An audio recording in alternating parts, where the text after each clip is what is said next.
Private పాఠశాలల్లో 33 లక్షల మంది విద్యార్థులు చదువుకుంటున్నారు.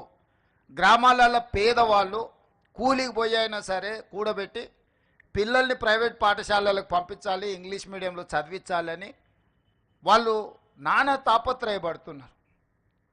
నిజంగా మనందరి బాధ్యత ప్రభుత్వ పాఠశాలలో నాణ్యమైన విద్యను అందించడం ద్వారా ఈ పిల్లల్ని డాక్టర్లుగా, లాయర్లుగా, ఇంజనీర్లుగా వివిధ సబ్జెక్ట్స్లో వీళ్ళని నిపుణులుగా తయారు చేసి ఈ దేశ సంపదగా వీళ్ళని మారుస్తే ఈ రాష్ట్ర భవిష్యత్తు కాదు, ఈ దేశ భవిష్యత్తు, ప్రపంచానికి విజ్ఞానాన్ని అందించగలిగిన శక్తి మన విద్యార్థులకు ఉంది. ఈరోజు అమెరికాలో ఉండే సిలికాన్ వ్యాలీకి వెళ్తే మన తెలుగు వాళ్ళు 60% ఉంటారు. ఈ మల్టీ టాలెంటెడ్ స్టూడెంట్స్ని మీరు ఎందుకు గవర్నమెంట్ రెసిడెన్షియల్ స్కూల్స్లో, ఎందుకు గవర్నమెంట్ స్కూల్స్లో నుంచి మనం ప్రొడ్యూస్ చేయలేకపోతున్నాము? ఎందుకు వెనుకబడుతున్నాము? మనం ఎందుకు ఆత్మ పరిశీలన చేసుకోకూడదు? మనం ఎందుకు ఇది మన బాధ్యత అని మనం ఆలోచన చేయకూడదు? అది ప్రభుత్వంలో ఉన్న మా నుంచి మొదలు పెడితే వివిధ శాఖలలో, వివిధ హోదాలలో పనిచేస్తున్న అధికారుల వరకు, అదేవిధంగా బోధనా సిబ్బంది వరకు ఇది మన బాధ్యత కాదా? ఈరోజు మనం ఆ పిల్లలను వాళ్ళకు సరైన విధంగా వసతులు కల్పించకపోతే మనం సమాజానికి చేస్తున్న ద్రోహం కాదా?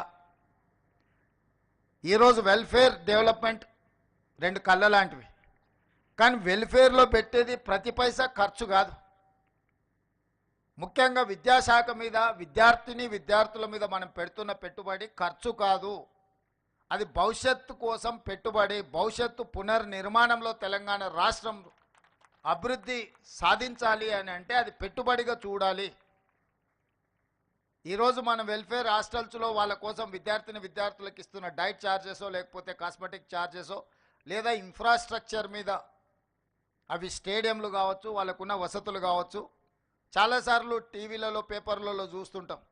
వందలాది మంది విద్యార్థులు ఉంటారు, 4 టాయిలెట్స్ ఉన్నాయని పెద్ద క్యూ చూపిస్తుంటారు. లేకపోతే తాగడానికి నీళ్లు లేవు, నీళ్ళు ఎక్కడికే వెళ్ళి మధ్యాహ్నం లంచ్ టైంలో వాళ్ళు నానా ఇబ్బంది పడుతున్నారు. లేకపోతే పిల్లలు పడుకోవడానికి చలికాలం వస్తే కనీసం వసతులు కూడా లేవు, కనీసం కప్పుకోవడానికి దుప్పట్లు కూడా లేవు.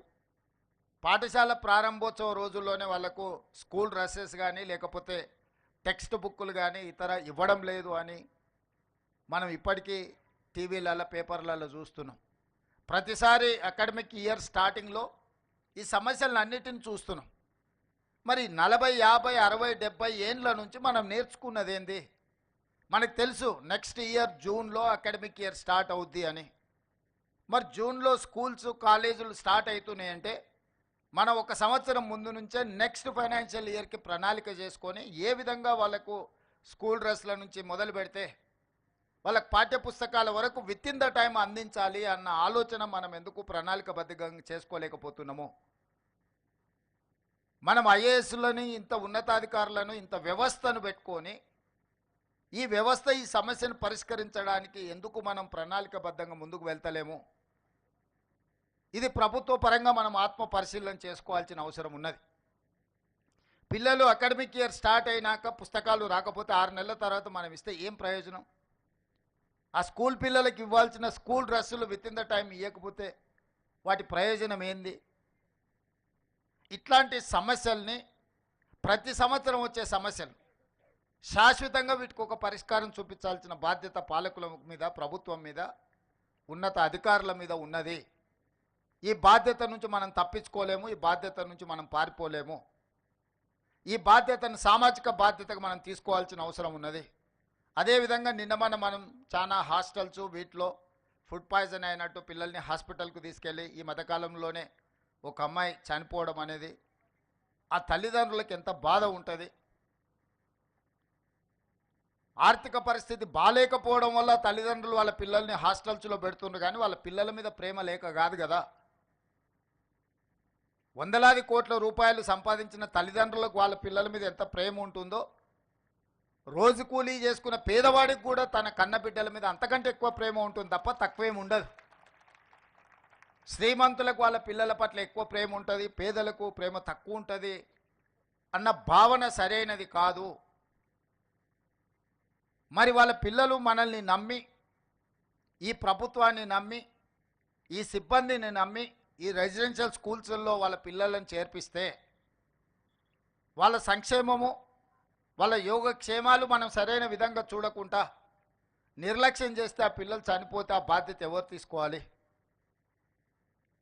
ఇది మన గౌరవం, మన ప్రతిష్టను పెంచేదా, లేకపోతే మన గౌరవ ప్రతిష్ట మసకబారేదా? ఈరోజు మనందరం ఆత్మ పరిశీలన చేసుకోవాలి. ఇట్లాంటి సంఘటనలు పునరావృతం కాకుండా చూసుకోవాల్సిన బాధ్యత ప్రభుత్వం మీద ఉన్నది, సిబ్బంది మీద ఉన్నది. కొన్నిసార్లు మనం ఏదైనా డైట్ విషయంలో లేకపోతే మౌలిక వసతుల విషయం మాట్లాడితే మాకు 6 నెలలు 8 నెలలు బిల్లులు రావడం లేదు, కిరాణా కొట్టుల్లో మేము అప్పు తెచ్చి నడిపిస్తున్నాం, 8 నెలలు మేము మా అప్పులకు మిత్తిలు కట్టాలంటే మేము ఎక్కడో ఒక దగ్గర నాణ్యత తగ్గించాల్సిందే అన్నట్టుగా చర్చలు వస్తున్నాయి.